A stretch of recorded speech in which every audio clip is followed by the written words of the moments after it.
Hello everyone, welcome back to my channel. दोस्तों, प्रस्तुत है आज की ब्रेकिंग न्यूज़।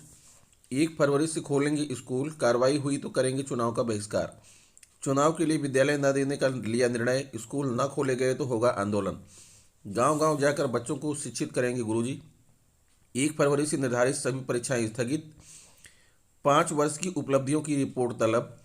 टीकाकरण का सत्यापन कर रहे शिक्षक को युवकों ने पीटा। 69,000 शिक्षक भर्ती में नया मोड़। 6800 अभ्यर्थियों की चयन सूची विवाद, नियुक्ति पर लगी रोक। स्कूल में छात्रा को चूमने वाला हेडमास्टर बर्खास्त, जानिए किस राज्य का है मामला। आइए देखते हैं दोस्तों खबरें विस्तार से। जी हाँ दोस्तों, आप देख पा रहे हैं खबरें विस्तार से किंग्समैन यह यूट्यूब चैनल पर। सहारनपुर में मान्यता प्राप्त विद्यालय महासंघ एवं वित्त विहीन शिक्षक महासभा से जुड़े अध्यापकों ने 1 फरवरी से विद्यालय को खोलने की मांग मुख्यमंत्री से करते हुए इस विषय में एक ज्ञापन जिलाधिकारी को सौंपा है। मान्यता प्राप्त विद्यालय महासंघ के प्रदेश अध्यक्ष पवन सिंह राठौर के नेतृत्व में जिलाधिकारी को सौंपे ज्ञापन में बताया गया कि कोरोना के नाम पर काफ़ी समय से विद्यालयों को बंद किया हुआ है, जिस कारण बच्चों का शैक्षिक स्तर कमजोर हो रहा है और वित्त विहीन विद्यालयों के सामने आर्थिक संकट पैदा हो रहा है।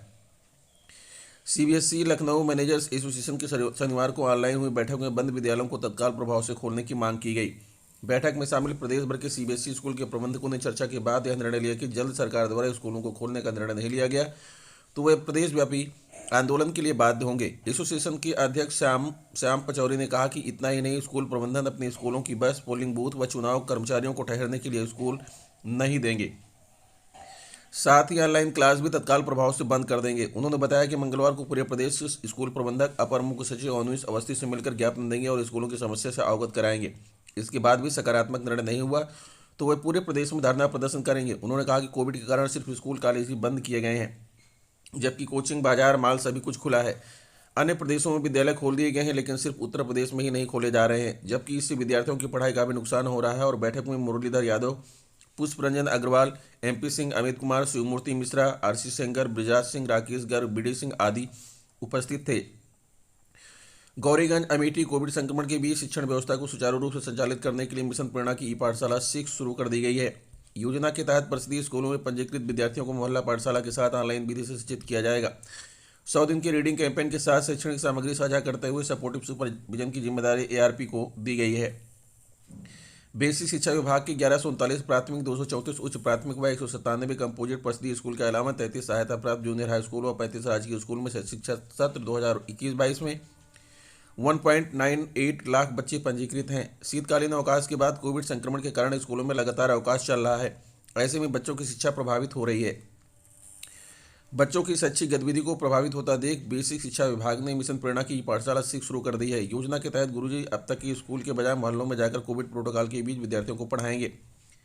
100 दिन का रीडिंग कैंपेन शुरू करते हुए अभिभावकों के व्हाट्सएप पर पाठ सामग्री प्रेषित करते हुए ऑनलाइन शिक्षित किया जाएगा। मोहल्ला पाठशाला के साथ ऑनलाइन शिक्षण विधि को प्रभावी बनाने के लिए बेसिक शिक्षा विभाग ने प्रभावी रणनीति भी तैयार की है। शिक्षा की निगरानी रिसोर्स ग्रुप अकादमिक रिसोर्स पर्सन के साथ भी ईओ को सौंपी गई है।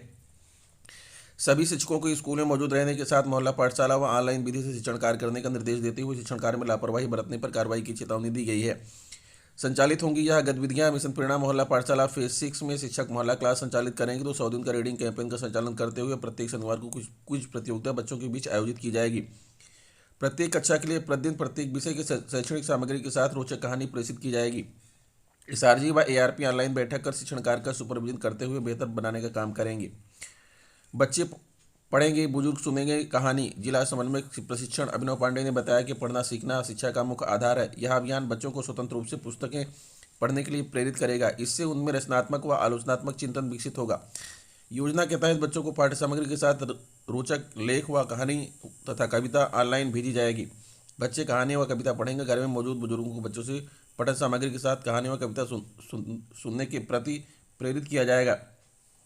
लापरवाही पर होगी कार्रवाई। बीएसए डॉक्टर अरविंद कुमार पाठक ने बताया कि सभी बीईओ व प्रधानाध्यापक को मिशन प्रेरणा मोहल्ला पाठशाला के तहत बच्चों को शिक्षित करने का निर्देश दिया गया है।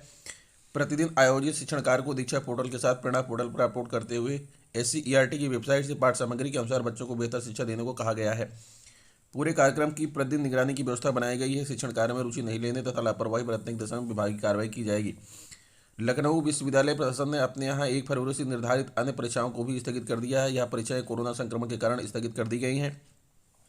जल्द ही इनको पुनर्निर्धारित कर परीक्षा कार्यक्रम विश्वविद्यालय की वेबसाइट पर अपलोड कर दिया जाएगा। हालांकि विद्यार्थी अभी भी एमसीक्यू पैटर्न पर परीक्षाओं के आयोजन की मांग कर रहे हैं। विश्वविद्यालय प्रशासन ने पूर्व में विश्वविद्यालय के काफ़ी विद्यार्थियों के कोरोना संक्रमित होने और विद्यार्थियों की परीक्षा के विरोध के बाद 15 से 31 जनवरी तक की परीक्षाएं स्थगित कर दी थीं। वहीं 1 फरवरी से बाकी परीक्षाएं प्रस्तावित थी। इनका परीक्षा कार्यक्रम भी जारी किया जा चुका है। वहीं कोविड संक्रमण के मामलों में कमी नहीं आने पर विद्यार्थी परीक्षाएं स्थगित करके एमसीक्यू पैटर्न पर कराने की लगातार मांग कर रहे थे। विश्वविद्यालय प्रशासन द्वारा इस पर कोई निर्णय न लिए जाने से विद्यार्थी काफ़ी परेशान रहे थे। 5 वर्ष की उपलब्धियों की रिपोर्ट तलब। मुख्य सचिव भर्ती आयोगों की कार्यप्रणाली करेंगे समीक्षा। मुख्य सचिव दुर्गा शंकर मिश्र राज्य लोक सेवा आयोग व अधीनस्थ सेवा चयन आयोग की भर्ती गतिविधियों की समीक्षा करेंगे। दोनों ही आयोगों से पिछले 5 वर्षों में किए गए कार्यों व उपलब्धियों की रिपोर्ट तलब की गई है। शासन के एक वरिष्ठ अधिकारी ने बताया कि मुख्य सचिव ने 1 फरवरी को दोनों ही आयोगों की समीक्षा का कार्यक्रम तय किया है। वह आयोग से तय वार्षिक लक्ष्यों व उसके सापेक्ष प्राप्तियों की समीक्षा करेंगे।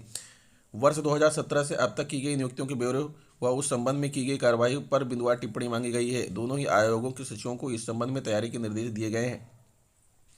यूपी SSC 18,922 को दी नौकरी, 19,801 की भर्ती जारी।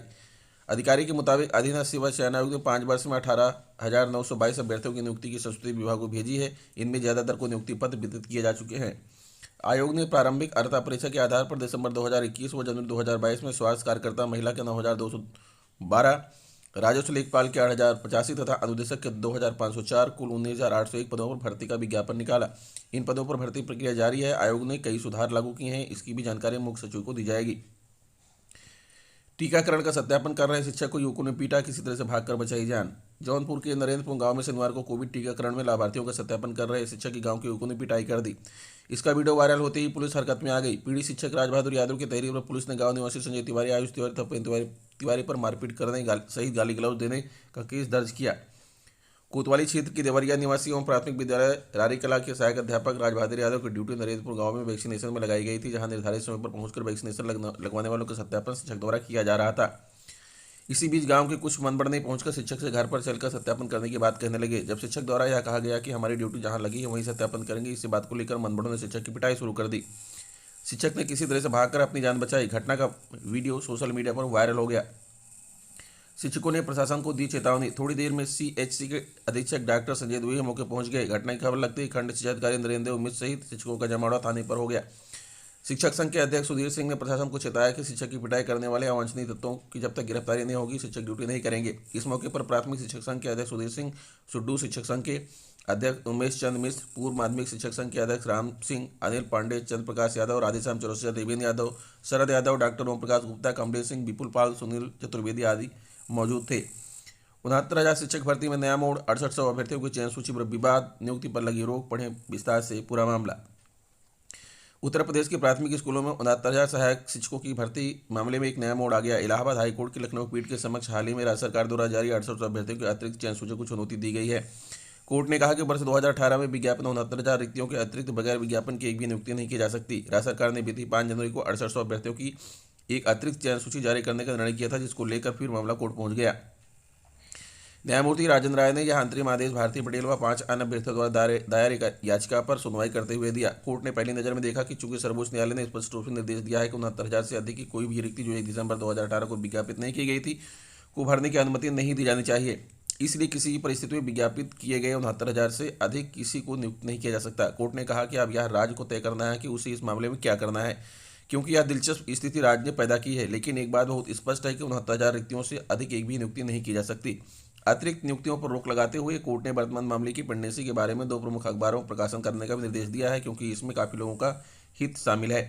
यह है मामला। प्रदेश में सहायक शिक्षकों की 69,000 रिक्तियों का विज्ञापन 2018 में किया गया था। परीक्षा 2019 में संपन्न हुई। यह मामला इलाहाबाद उच्च न्यायालय से लेकर सर्वोच्च न्यायालय तक कई बार जा चुका है। इस बार राज्य सरकार द्वारा जारी 6800 उम्मीदवारों के अतिरिक्त चयन सूची को चुनौती देते हुए हाईकोर्ट के समक्ष एक याचिका दायर की गई है। इसमें याचियों ने इस सूची को कानून की मंशा के खिलाफ कहा है।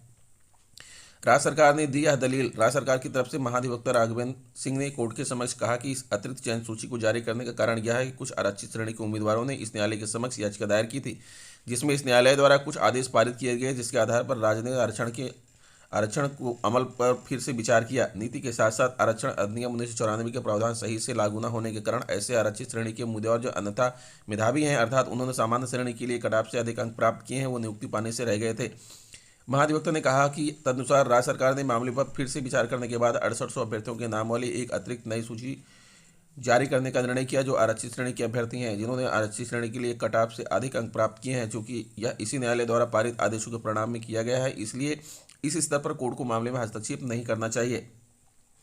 इस पर कोर्ट ने महाधिवक्ता से पूछा कि अगर 69,000 पद पहले ही भरे जा चुके हैं तो इन 6800 को किस पद पर नियुक्त किया जाएगा? क्या एक पद के खिलाफ 2 व्यक्ति काम कर सकते हैं और वेतन प्राप्त कर सकते हैं? इस मामले में महाधिवक्ता कोर्ट को संतुष्ट नहीं कर सके, लेकिन कहा कि राज्य ने पहले से नियुक्त उन अभ्यर्थियों को बाहर करने का कोई निर्णय नहीं किया है जिन्होंने इन 6800 उम्मीदवारों से कम अंक प्राप्त किए होंगे। निजी प्रतिवादियों की तरफ से पेश हुए वकीलों ने भी सूची का बचाव करते हुए कहा कि उन्हें समान श्रेणी के उम्मीदवारों के लिए मेधावी होने के कारण नियुक्त किया जाना चाहिए और पहले नियुक्त किए गए लोगों को हटा दिया जाना चाहिए। कोर्ट ने उक्त अंतरिम आदेश देकर मामले के संबंधित पक्षकारों को नोटिस जारी किया। साथ ही मामले की अगली सुनवाई 18 फरवरी को नियत कर इस बीच पक्षकारों को अपना पक्ष पेश करने का मौका भी दिया। स्कूल में छात्रा को चूमने वाला हेडमास्टर बर्खास्त, जानिए किस राज्य का है मामला। मैसूरू IANS कर्नाटक के मैसूरू जिले के HD कोर्ट शहर में एक छात्रा को चूमने के आरोप में स्कूल के प्रधानाध्यापक को बर्खास्त कर दिया गया है। शिक्षा विभाग ने भी उसके खिलाफ पॉक्सो अधिनियम के तहत यौन उत्पीड़न का मामला दर्ज कराया है। प्रधानाध्यापक अनिल कुमार को अपनी कक्षा में एक छात्रा को चूमते हुए पकड़ा गया था। तो दोस्तों, ये रहा आज का ब्रेकिंग न्यूज़। आशा करता हूँ वीडियो आपको अच्छी लगी होगी। अगर वीडियो आपको अच्छी लगी है तो प्लीज़ मेरे चैनल को सब्सक्राइब कर लीजिए, बेल आइकन को प्रेस कर दीजिए। मिलते हैं आपसे नेक्स्ट वीडियो में कुछ नई जानकारी लेकर, तब तक के लिए नमस्कार।